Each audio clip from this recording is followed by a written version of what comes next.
Algebra 2, Chapter 13.2, Exercises 17 to 22. In this video lesson, I'm going to go over the bottom problem 17, 19, and 21. These first four problems have to do with being given a graph of an exponential function, and from that graph, we're going to determine what the equation for that function is. And we're given, like this function, will produce the given graph using specified value of b. Verify the second reference point is on the graph function and then state the domain range for the function set notation. So what we're going to do first is explain what the standard form of exponential function is. F of x equals a, which is our initial value,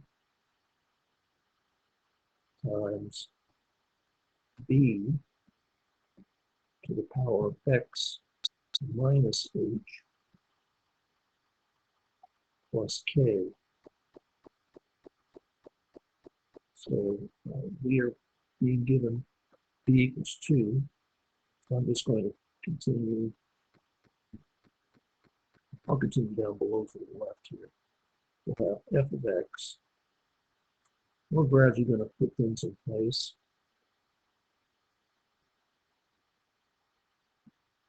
Equals a times 2 to the power of x. Now, what it is, we have this horizontal asymptote here in the graph that we're looking at. We're trying to replicate the graph of this function down here, this curve going down. We have the equation y equals -2. So we're going to put -2 over here. And then first reference point we're given is this one right here, which is a translation of the Y-intercept.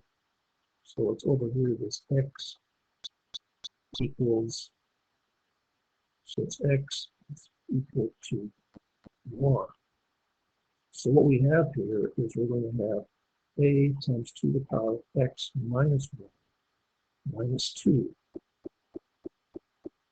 So we're going to take this point here, 1 comma -7/3, and use it to work backwards to find what a is, and we'll have the equation for the function.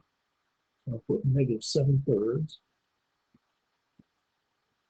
is equal to a, which we're going to solve for, times 2 to the power of, what we have is, this is going to be x is the point here that we're looking at is x equals 1.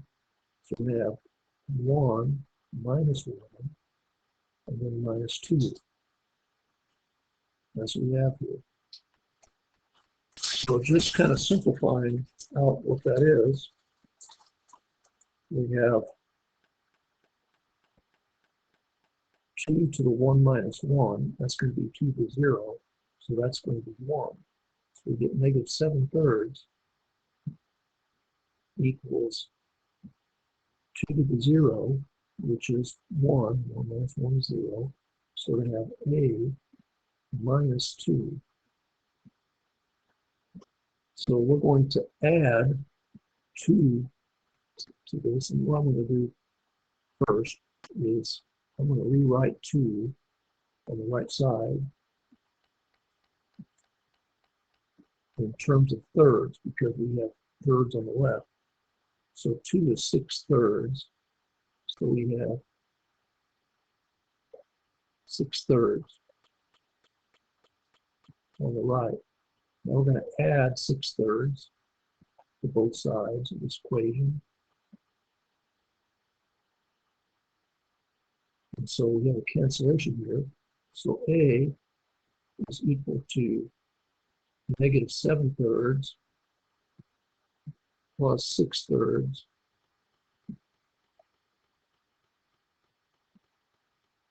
and that's going to be equal to -1/3. So our equation is going to be f of x equals negative 1/3, and we have times 2 to the power of x minus 1, and then minus 2. So that's it. And the next thing we're going to do, it says, verify the second reference point is on the graph of the function. Well, to verify that, we're just going to plug in negative 8/3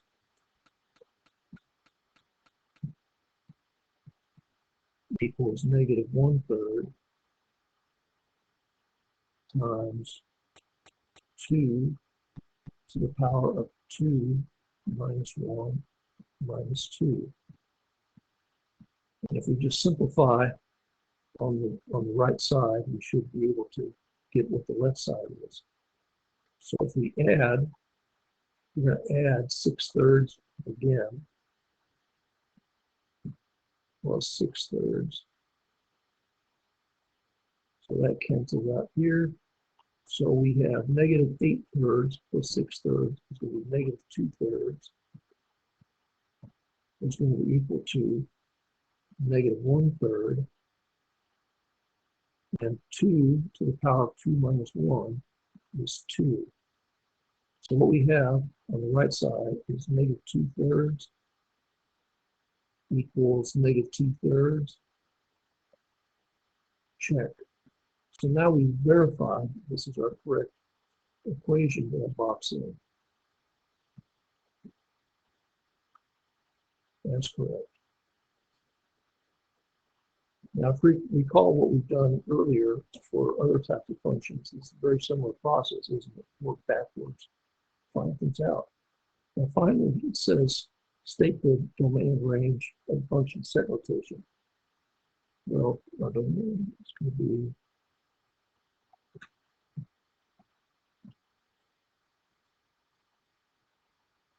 x such that x is greater than negative infinity, but less than positive infinity. So that's our domain. And our range is going to be this: y such that, y is going to be less than negative 2. So y is less than negative 2. So there we have it.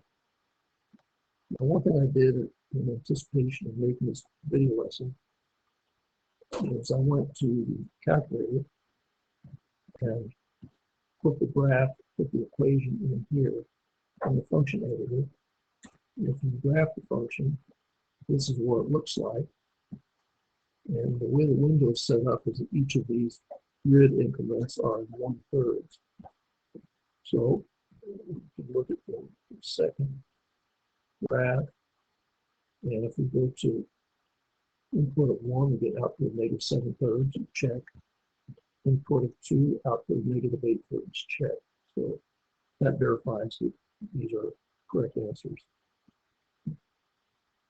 Okay, there's number 18. You can look at that same process. That's for number 17. Number 19, we have b equals 10. I'm going to write here the standard formula. F of x is equal to a times base to the power of x minus h minus k plus k. Okay, so we're given the base is 10.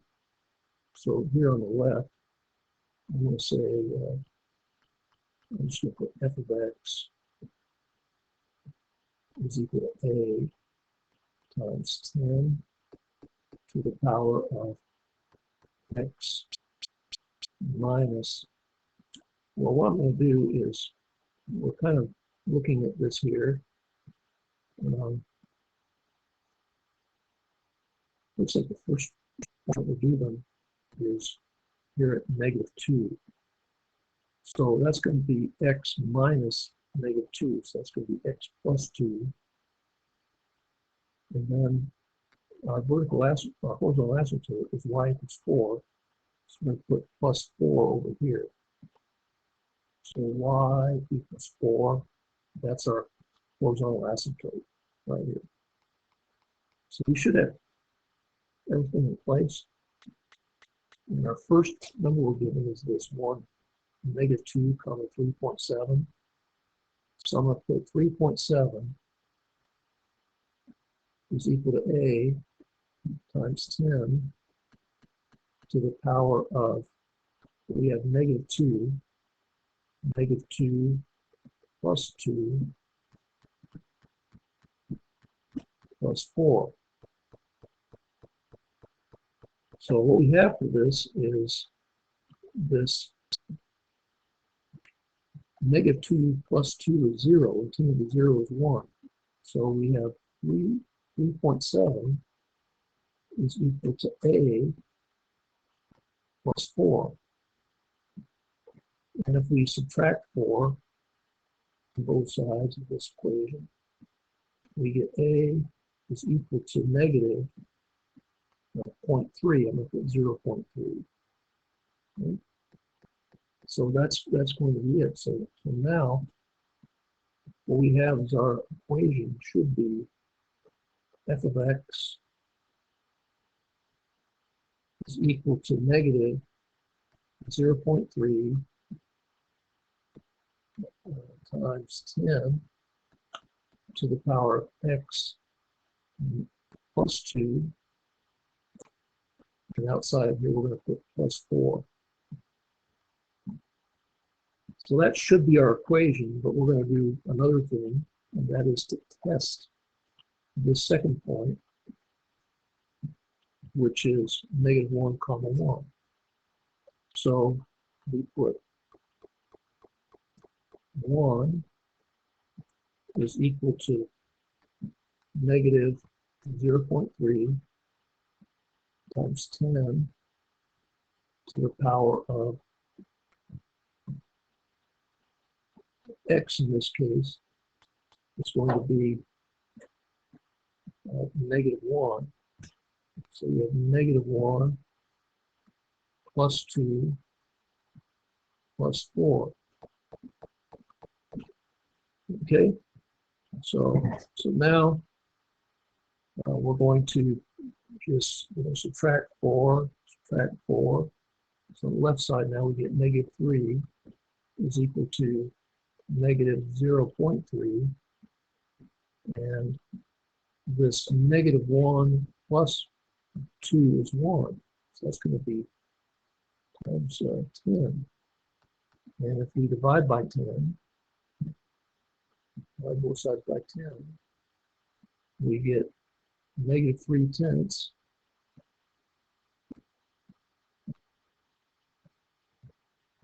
is equal to negative 0.3. And then we recognizing that this is just a fraction versus decimal exponent, that checks out. That's good. So now we know for sure that this is our correct equation.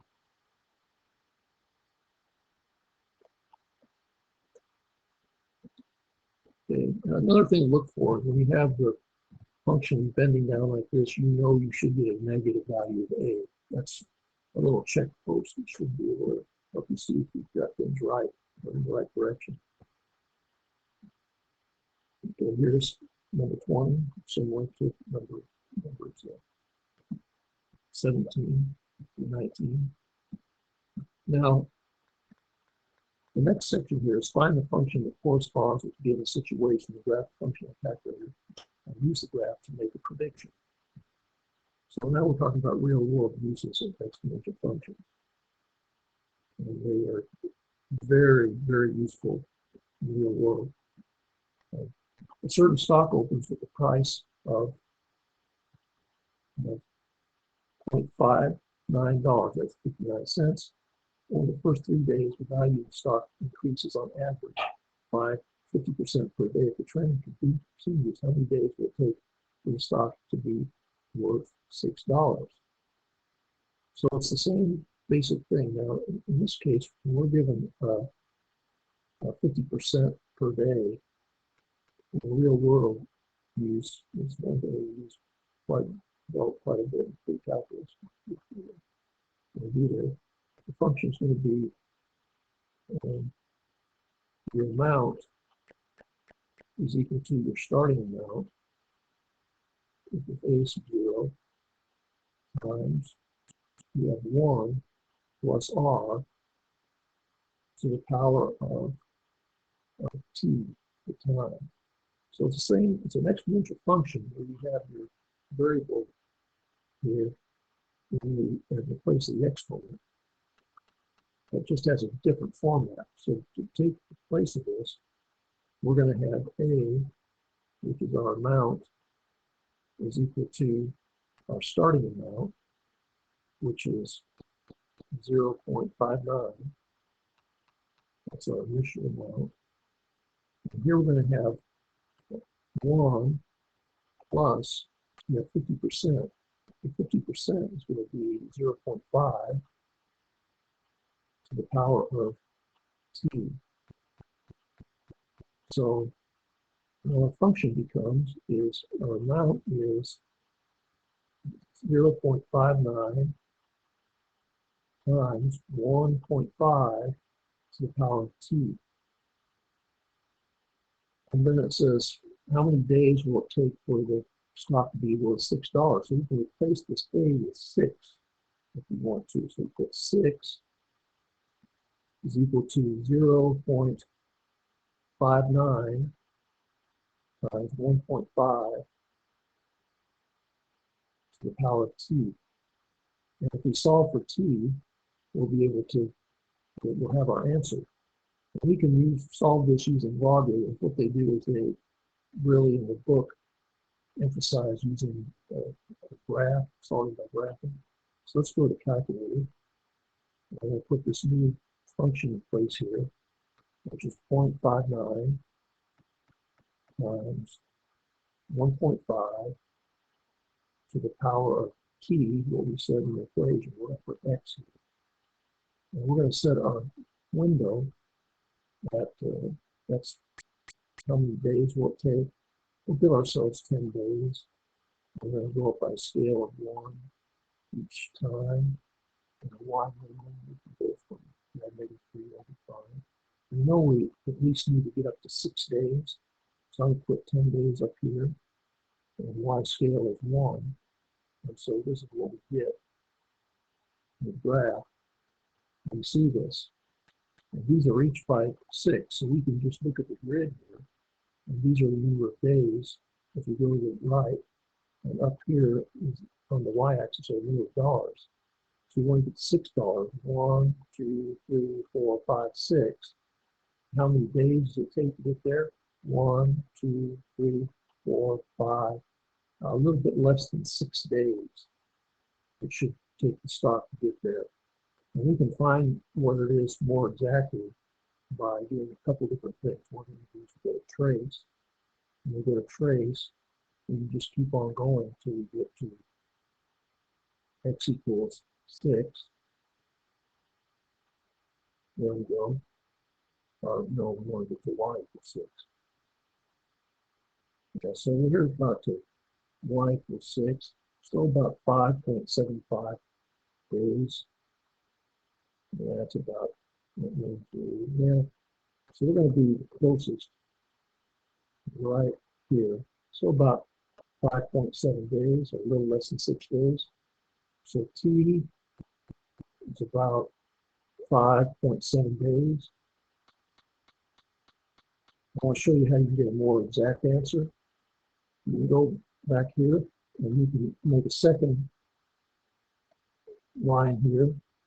Press 6 for $6 graph, and you can find the exact intersection point. Go to second, trace, 5 for intersect, enter, enter, enter.